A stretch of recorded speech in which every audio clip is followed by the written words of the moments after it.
Hey guys, welcome to second Saturday. It is actually Sunday, but welcome back to another week of Words of Ex-Mormon. I am videotaping from home today because there is a blizzard outside and I don't want to drive in it or be cold in it or get stuck. So you're in my living room, basement living room today, and hopefully none of my kids come and interrupt. Anyway, so yeah, so we're just on Sundays talking about my personal Mormon story and my history in the church and everything. And I actually started this over because I realized that I said something that might get my videos flagged. It's bizarre, and you'll see it, you'll understand when it comes up. I'm going to use different language now. Yeah, so we started out last time, talked about my first slut shame, which was wonderful and super embarrassing. So anyway, go back and listen to that one if you'd like to. Where we're at right now is just that, like, in my youth, and not, I'm talking about 5-6 years oldish, I was surrounded by the church on all sides. My mom's entire family almost was all Mormon. My dad's family was entirely Mormon. My friends, my neighborhood, my teachers, everybody was Mormon. I did have an uncle, my mom's brother, who was not Mormon, and he was not married to, I guess she would be now considered his wife by common law, because they have been together since before I was born, and they're still together today. And I am 42, so they've been together a really long time. Obviously, they love each other and they're committed to each other. But I remember there was a controversy because my mom wouldn't let them share a room when they came to our house to I think they were going skiing or something, and they came and stayed with us, and my mom wouldn't let them share a room. And I just think it's kind of funny because honestly, like, I probably would have assumed they were married if she had just not made a big deal out of it. You know what I mean? I would never have thought twice about two people sharing a bedroom. I only knew it because it was a controversy. Like, anyway, it's just funny to me. Also, something to mention, and I'm really curious about how many people may have also had this thought process. I think it's extremely disturbing and morbid, and I'm not ashamed that I had these thoughts because I was, like I said, 5 or 6 years old, and I didn't have like an inclination to do these things. I had this thought process because we're taught in the church, for those of you who don't know, who have never been Mormon, or, maybe, I don't know, I think everybody in the church knows this. In the church, they teach that babies who die before the age of accountability, or people who have specific types of disabilities, they believe that those people they were extremely valiant in the pre-earth life, and they defended God. And so they only needed to come here to get bodies. They didn't need to be tested the way that we do by having, Satan and his minions in your ears, tempting you, telling you to do bad things, those kinds of things. Like, they don't believe, they believe that those babies and those people will go and be directly with Jesus. They don't need to prove themselves. So, and then on top of that, we also would be taught that babies that die young before the age of accountability, or people with those disabilities, they would actually be able to be raised in the millennium, during the millennium, when Christ is here reigning on the earth, and they would have their full mental and physical capacities. They would be healthy, and those parents who lost those children would be able to raise those children later. So, like, my little mind, I don't know, maybe I'm just really messed up in the head, but I am curious about those who, I've got a cat over there that's getting into stuff she shouldn't, so if you hear weird stuff, that's what it is. Anyway, my thought process was that I just didn't understand why people were so upset if their babies passed away.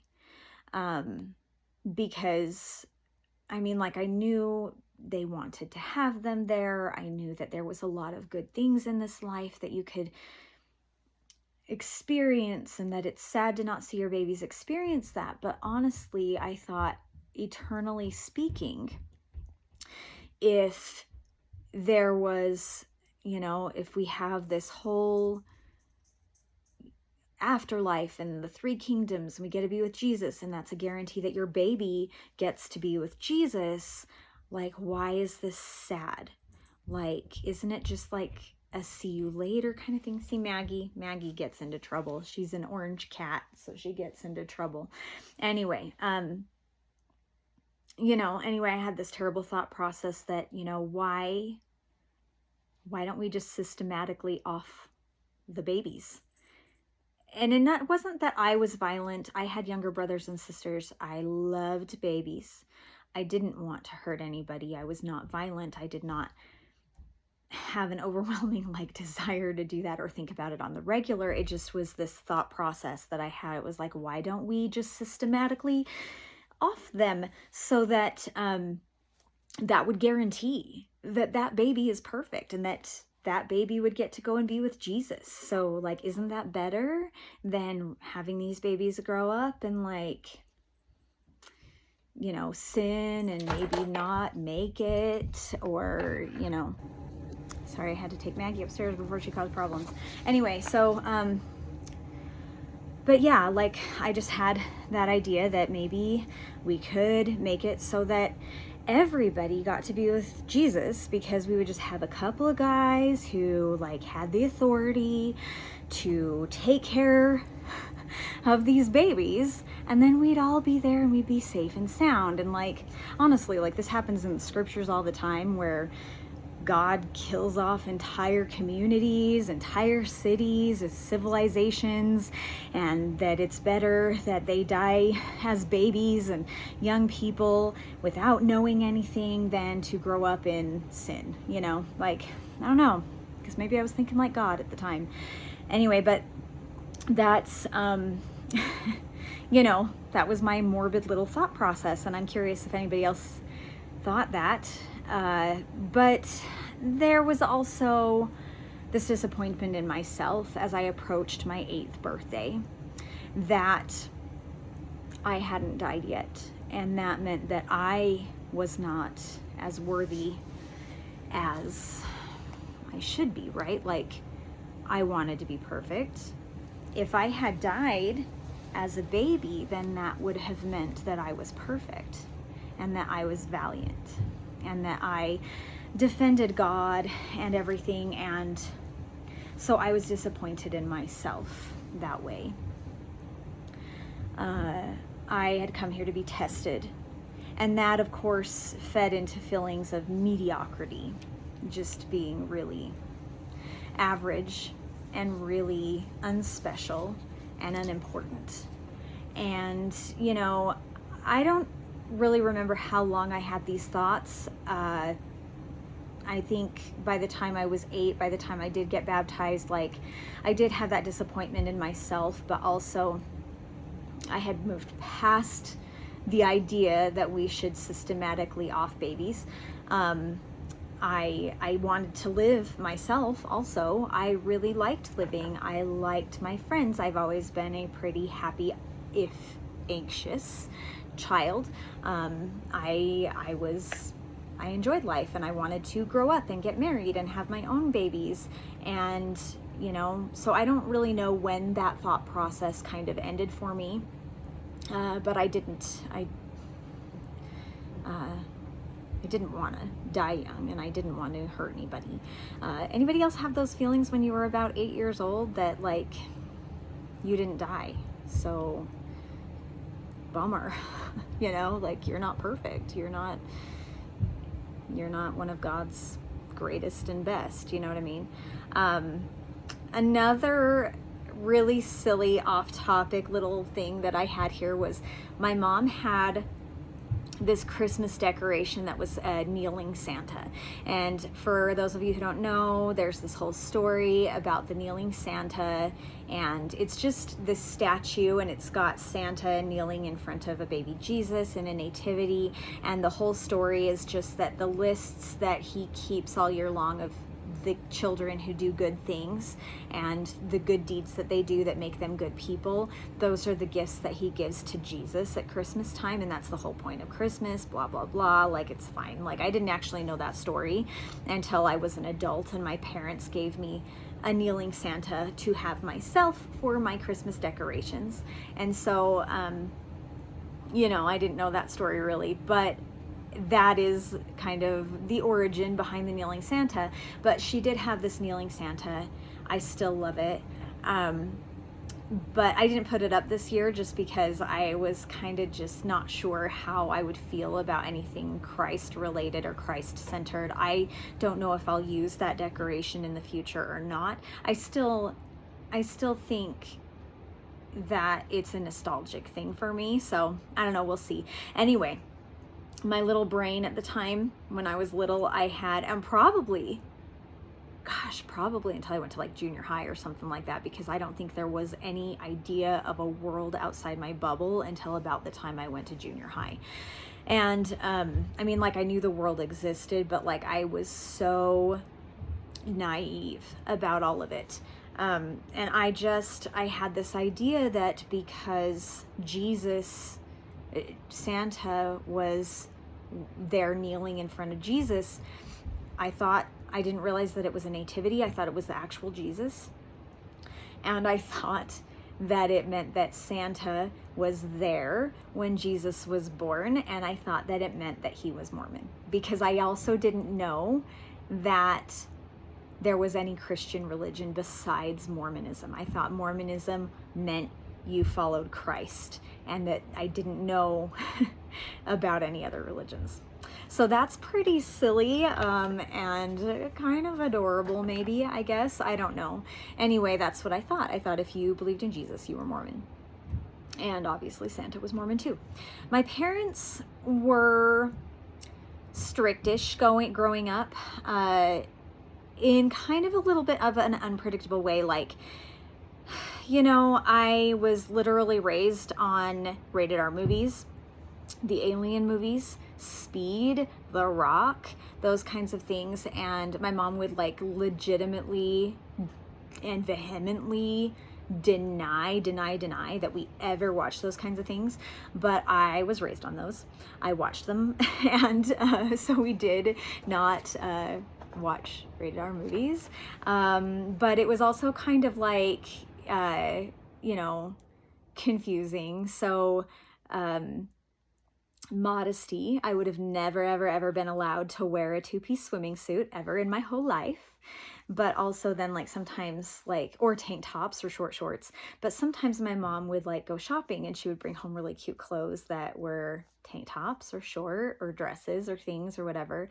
And it would be okay for me to wear those. Like, I think sometimes it was like, well, if my mom thought it was cute, or if it was like retro because she was into that kind of a thing, then it was okay. But not if it was something that like I wanted to wear or whatever. And it was fine. Like, I was not like a super rebellious, like, or overly immodest to begin with kind of person. So it just wasn't what I was comfortable in. And so not like a big deal, I guess, but it was kind of confusing. Like, the rules were blurred. Definitely no two-piece, but for sure, like, go ahead and wear a tank top. She would have been absolutely mortified if I ever wore a midriff, though. Let's see, what other things, like, there was like, our home wasn't like overly religious. Like, I don't think we ever had any pictures of the temple. I don't think we ever had any pictures of like, Christ hanging on the walls. We had a lot of family pictures and stuff, but I don't think we had any of that stuff. And, but there was like a religious overtone, and it was the kind of thing, like, I didn't really talk about religious things or like spirituality or spiritual things with my family, because I think there was like this element of skepticism when I would have a personal kind of experience and want to talk about it with my family.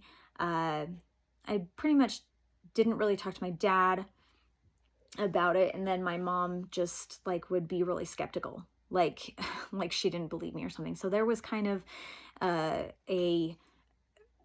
didn't want to talk about it with them specifically. So I didn't really do that. I kept a journal. I just thought about the things for myself or whatever, but we didn't really talk about it. But there was still like this religious like overtone. So like there was one time that I was driving. So I was obviously 16. I didn't get a car until I was 17. So I was probably a senior in high school. And I was in the parking lot at the school and I was at a stop sign, but there was a girl who was driving and she was going 50 miles per hour in that parking lot, and she clipped the corner of my car as she's driving and not paying attention. She had a car full of kids, more kids than there were seatbelts and stuff like that. Anyway, I wasn't doing anything wrong, and she clipped my corner of my car, and we were young, so we didn't get a police report or anything. Nobody was hurt. She went home. She got in trouble because her car was damaged. Mine wasn't damaged, but I told my parents about it and my mom cried. And then she was like, this is God's way of telling you to slow down. And I was just like, what? I wasn't doing anything wrong. I wasn't even driving. I wasn't going fast. I didn't know what that meant too, that I, you know, should slow down. Like, I don't know what that meant. I didn't have a boyfriend. I was a really good kid. I didn't get straight A's, but I got decent grades. Like, I was like, I don't know what that's supposed to mean. Just slow down. Anyway, you know, it just wasn't applicable in my life or my circumstances, you know, so there was like this spiritual or godly element to our lives in overtone. But if I wanted to talk about anything like personal, like, you know, any answers to prayers I had or a spiritual experience I had in seminary or a question I had or whatever, like it was always like the skepticism that I just couldn't really talk about. It was silly. I would sometimes get like really weird mixed signals where my mom would be like weirdly suspicious if I was playing like flag football with like the whole neighborhood because she thought the boys wanted to like cop a feel. But then like later in college, I went to a Warped Tour concert, and the night before, me and a bunch of boys and girls were having a camp out. And I was like, I'll be in a tent with the girls. And she was like, no, I want you in the tent with the boys because a guy could just come in and grape you and you wouldn't be able to fight them off. But I think those boys, and I just was like, I mean, like, I had a boyfriend at that time that I was like, okay, permission, you know, whatever. But anyway, so it was like just weird, weird mixed signals with that. But yeah, like I said, like the modesty was weird. We didn't talk about modesty really too much. They're definitely the lines that I wasn't allowed to cross. But yeah, pretty strict and unpredictable household as far as my behavior and expectations were concerned. But, you know, all in all, my parents we're all flying by the seat of our pants, right? Like, anybody who's a parent knows that. Like, I'm sure that I have no doubt that my parents were just doing the best that they knew how.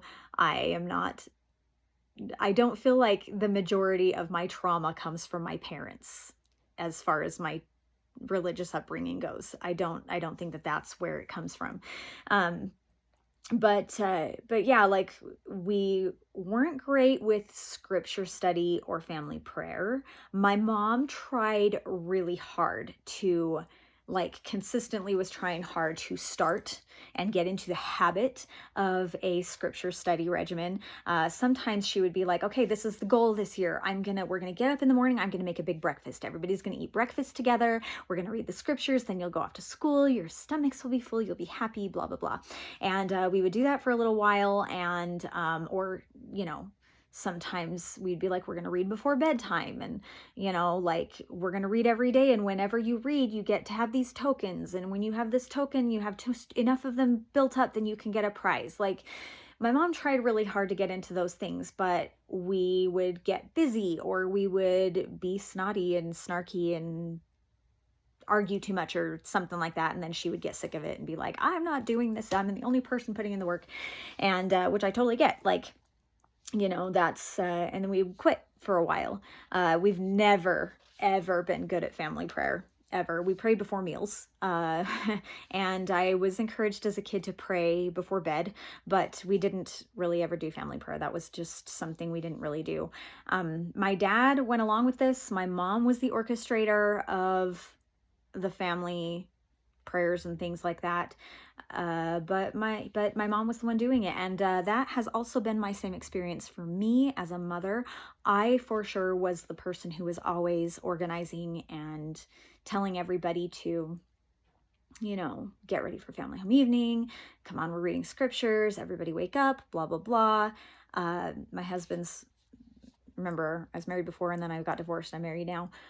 They would support me, but they were not the orchestrators. And I guess to some degree I resented that. I'll get there eventually, but like I resented it a little bit because like the guys are supposed to be the head of the household, right? So they should be doing some of that. But then again, also it was my job because I'm the mom, and the family proclamation says that I'm supposed to be the leader of my children's spiritual development. So it was kind of a mixed bag. We did, as a child, we did a lot of family stuff for family home evening rather than like lessons. We always had family home evening, but it was like, fun stuff. For a couple of years, we went with another family in our ward to classic skating. For those of you in Utah who grew up here in the 80s and the 90s, it's still there even, but classic was a big deal. It was a skating rink. We would take our rollerblades and we would go there on Monday nights. It was family night. We would get a discount and we would go every single week with our family that was our family friend, and we would go with their kids and we would all skate together and everything, and it was fun. Like, I loved that. There was no lesson involved, usually ice cream. So that was fun. We did that for several years.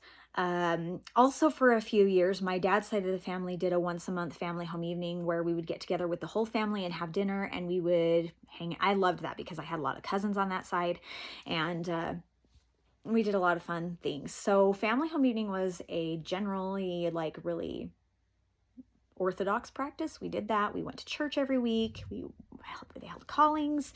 We watched conference, all those things. My siblings and I all had our 8th birthday at the Lion House. If you don't know what the Lion House is, that is Brigham Young's house where he lived.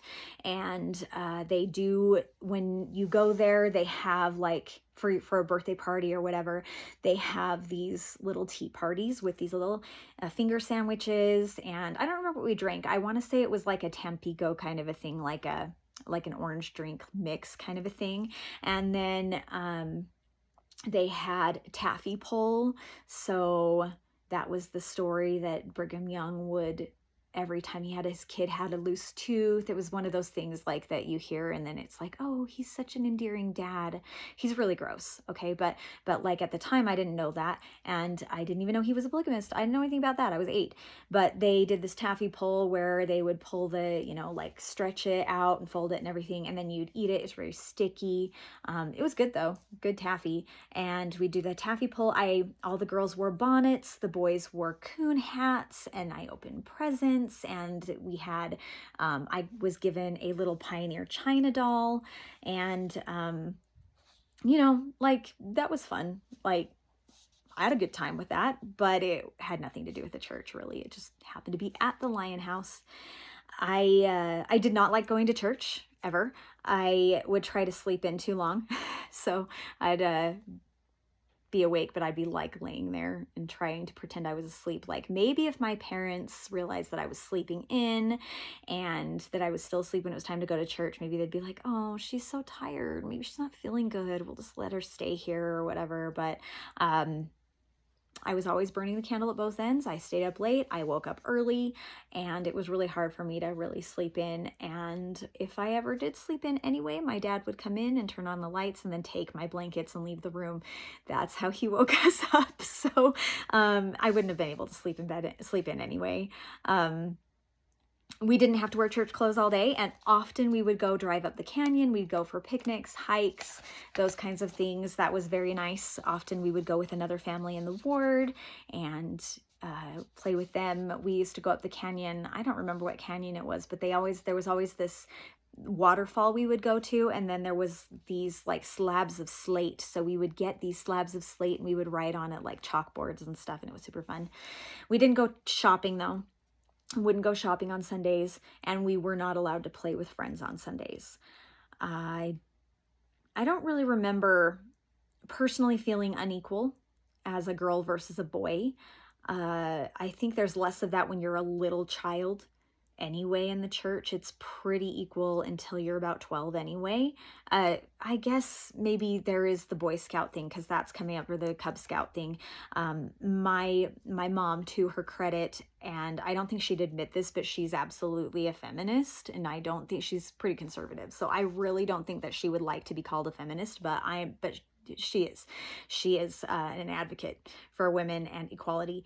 And I remember her always being very aware and very vocal about the discrepancies in boys and girls treatment that as I got older, I would recognize because I would listen to her and I'd be like, oh yeah, that's not very fair. But at the time, like if it wasn't for her, I wouldn't have recognized it because I would have just thought it was normal. Does that make sense? Again, I was very naive. Anyway, so I heard a lot of stories from my mom about how she was treated as a woman in callings, and how even though like a thing might be her job and her calling, everyone would defer to the man that's next in line rather than talking to her about it. Never mind that my mom was perfectly capable. So her activity on that topic kind of shed a light to me on what I didn't know. And over time, it was definitely easier for me to see those discrepancies. My mom was really adamant about always making things equal if she noticed that it wasn't. So we didn't really feel that.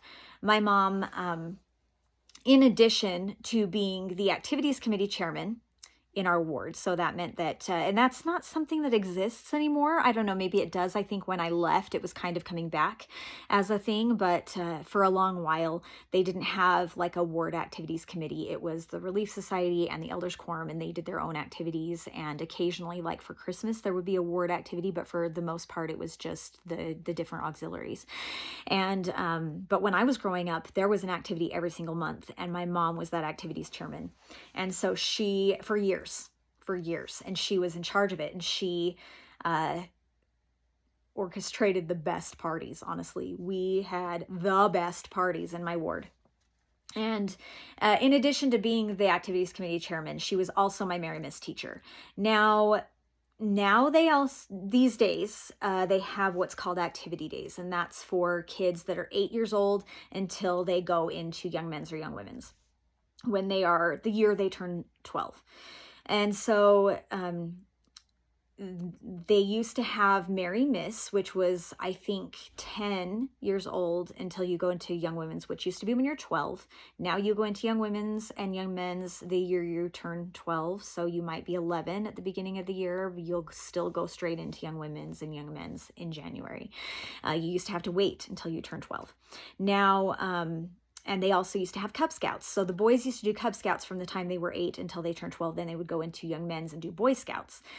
But the girls didn't have anything at 8 years old. They had Mary Miss when they were 10.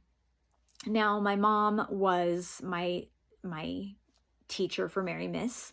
And so she'd teach our class on Sunday. But also in Mary Miss, you would have a book that would have like a whole bunch of different goals that you would learn to do. It was like a handbook with the activities. So, and spiritual goals and everything too. And so my mom also handled the activities for that as well. So she would have all of the girls come over to our house, and we would do those. And we were expected to do those goals and stuff, which included things like memorizing the 13 articles of faith and praying daily for a month, writing in your journal, you know, those kind of things. And like some fun stuff like soap carving, learning to tie a tie. Like, I don't know what they expected girls to do with that. Like at that time in the church, that was, I don't know, fix their husband's tie eventually. I don't know. Anyway, but that was one of the things, sewing on buttons, you know, those kinds of things, maybe some first aid. I don't know. But those were the goals. And the Cub Scouts, which both of my parents also were involved in, because they were involved in everything, got all kinds of pins. The Cubs got all kinds of pins and awards and patches and belt loops and, you know, all those kinds of things. And they would pass those things up. And us girls, we were expected to do all these goals, but we didn't get anything for it. There were no rewards. So my mom didn't feel like that was fair, and she had her own program, and completely out of her pocket, It was not a budgeted program. She was not given any budget. She was not given money. So my mom completely took care of this by herself. We had these ribbon necklaces, and there would be like these little, so in the handbook, there would be like a topic, like, I don't know, for if the topic was articles of faith, there would be a goal: memorize these, talk about them with your leaders, your leader, or, you know, write in your journal how you feel about them, blah blah blah, all these different things that you would have to do. And once you would get a little tiny, my mom would give us a little tiny crystal bead, like a filler bead, that we could put on our necklace for every goal that we created, or that we met. And then every time we would finish a section, so say under that articles of faith topic, if we did all of the goals under the articles of faith, then we would get a colored heart bead to put on there that would show that we completed that whole section. And let's see, so that was really super satisfying for us girls. And of course, as her daughter, I was expected and you know, upheld as an example. So I did all of them, and I had a very heavy laden necklace because I did all of those goals. And so I did that. At one point, she was actually told by the stake that she had to stop doing it. They had said that the reward for the girls was spiritual and not tangible, and they didn't want her to be teaching us that we should expect rewards for doing the things that we should be doing anyway. Never mind that the boys continued to go ahead for another 40 years to receive all of those belt loops and all of those, you know, awards for using their pocket knives, you know. The same thing was very, very prevalent later in young women's, and my mom was not my teacher in young women's, but when I was in there, and I know this is different now. I don't know exactly how they handle it now. I know that you only get one necklace in young women's now. When I was in there, you had 6 years of young women's. 12 and 13-year-olds were beehives, 14 and 15-year-olds were Maya maids, and 16 to graduation were laurels. And for those 2 years in each division, you would spend all of this time passing off goals and, you know, doing all these requirements and everything. And if you met all those expectations for the 2-year block that you were in beehives, for example, you would get a medallion, which is a little gold necklace that had like a symbol on it. Now, if you got all three of those, if you spent your 6 years and you did all three of those, by the way, the third section, so like your 5th and 6th year, one of the expectations was a huge organized project that you would have to put together and everything that was just as demanding as an Eagle Scout project, to give a scale there. And so if you did that, then you would get, and you got all three of your medallions, then you would get a 4th necklace that basically said you completed all of the goals that you had to do in order to get those. So the boys continued with Boy Scouts to be able to get Arrow of Light and to get patches and to get, you know, belt loops and to get all kinds of awards and everything like that, and an Eagle Scout award. And the girls got 4 awards over 6 years where they had to do just as much work. Anyway, so that was something that I did find really frustrating. I did not complete mine. I did the first 2, but I did not do the 3rd one, partially because by the time I got to that point, I was sick and tired of church. I didn't even like going. I didn't want to be there, and I didn't have time or energy or the gumption to put into doing an Eagle Scout project so that I could get a necklace. You know, like it just was not something that I wanted to do anyway. You know, but those boys got to do things that girls at camp, we did things like crafts, and we did makeup classes, hair tutorials and etc. like that. Like the boys went river rafting and rappelling. I did get to go rappelling once actually, so maybe that's, not one that was unfair. But for me, it was fine. Like I didn't want to do all of those very physical, woodsy kind of things that the boys did. I am not a sporty kind of person, like at all, but I knew that some of my friends, my girlfriends, were frustrated by that the boys got to do a lot of fun things. We even had a bishop at one point who would not let the girls do any of those things, because anything that was physically taxing at all, because he didn't want them to get hurt. He was protecting us.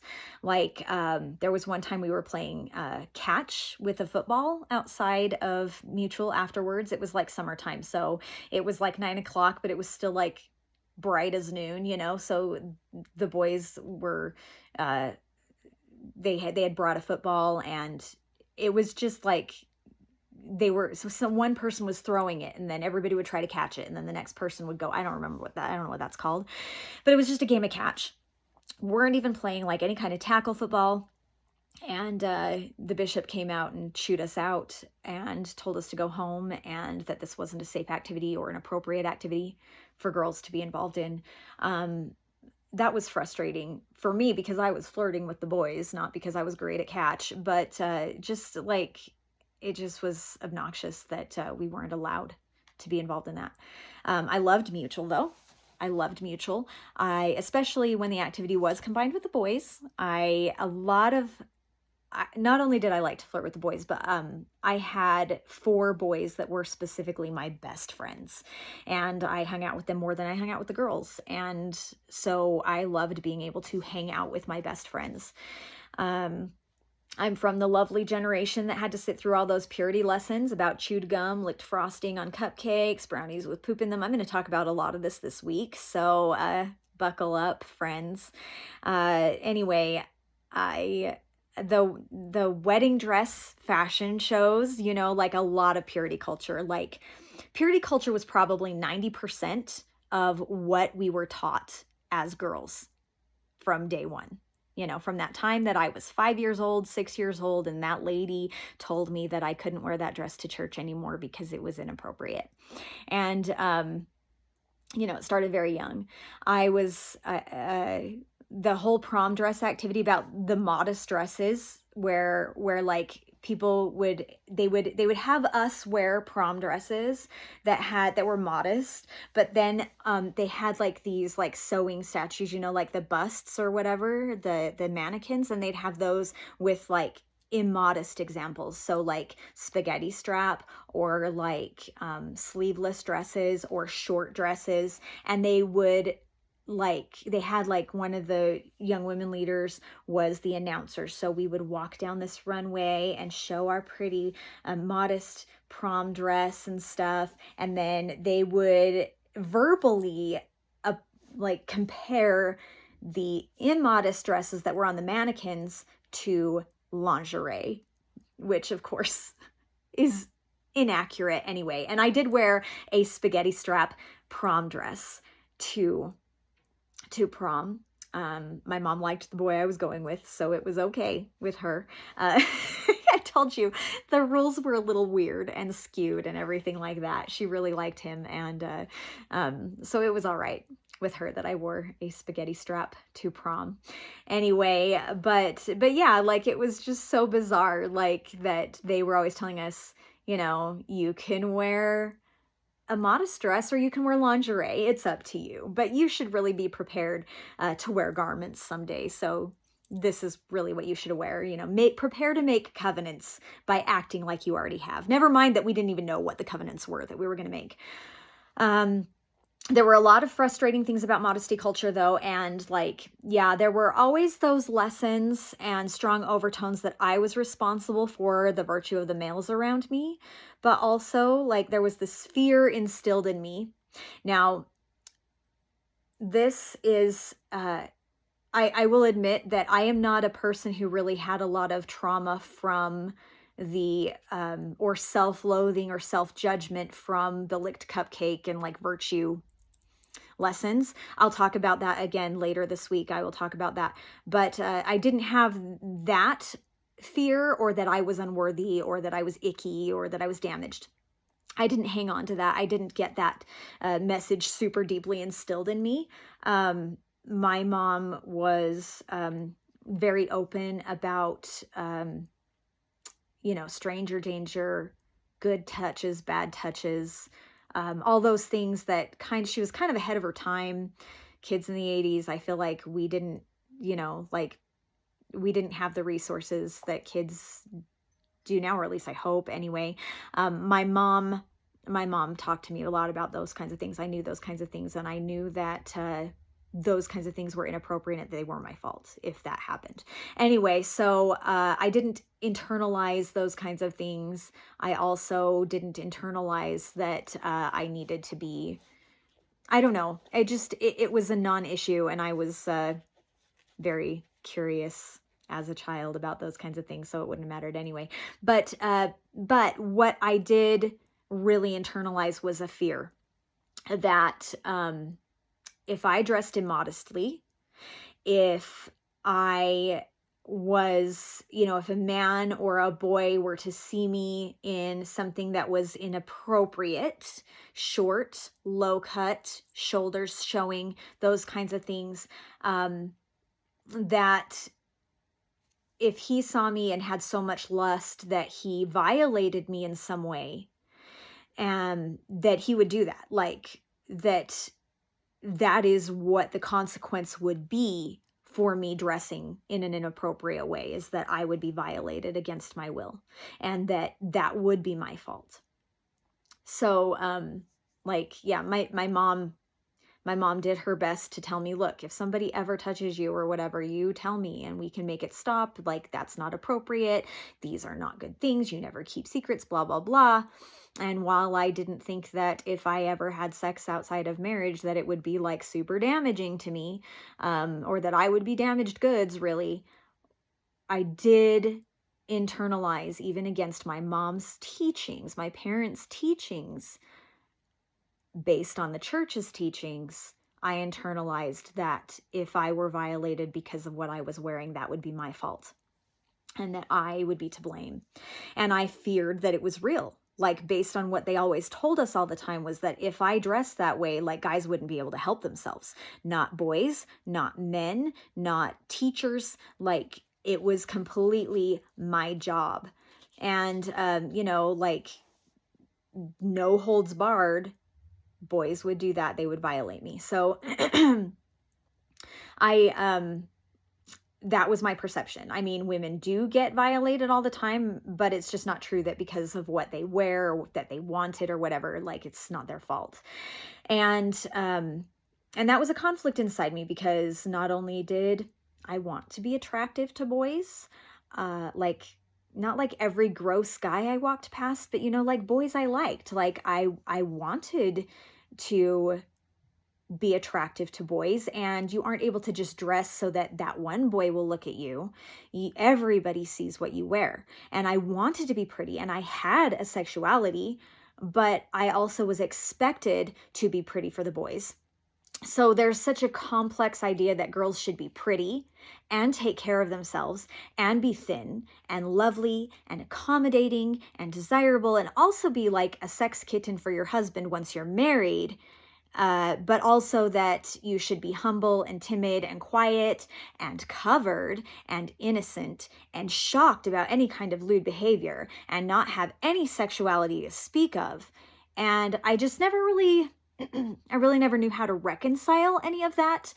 And that, that selfishness that comes with that whole, it's all wrapped up into that women who have desires, whether that be a sexuality or a desire for education or job or anything that isn't for someone else, like, that's all wrapped up in it. And that if you have any of those desires, you are selfish.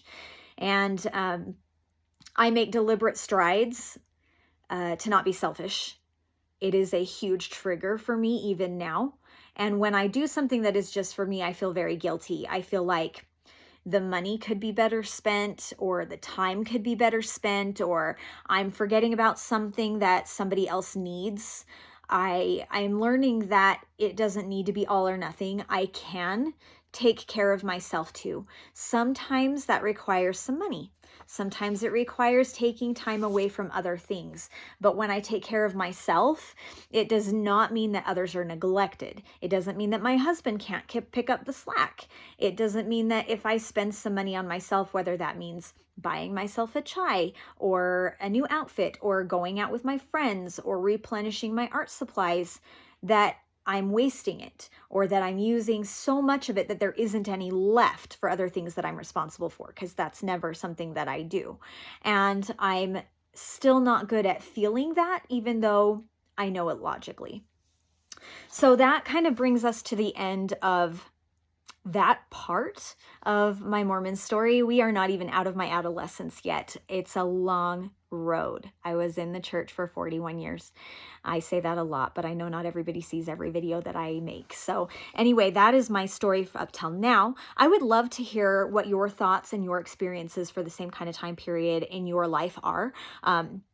What about that whole weird feeling about babies and when they pass away before the age of accountability, and whether or not we should just take care of that for them? What do you think about that? What do you think about, when you were 8 years old? Did you have that disappointment with yourself that you weren't one of those perfect beings that passed away before that age, and now you have to never sin again because you'll be held accountable for it?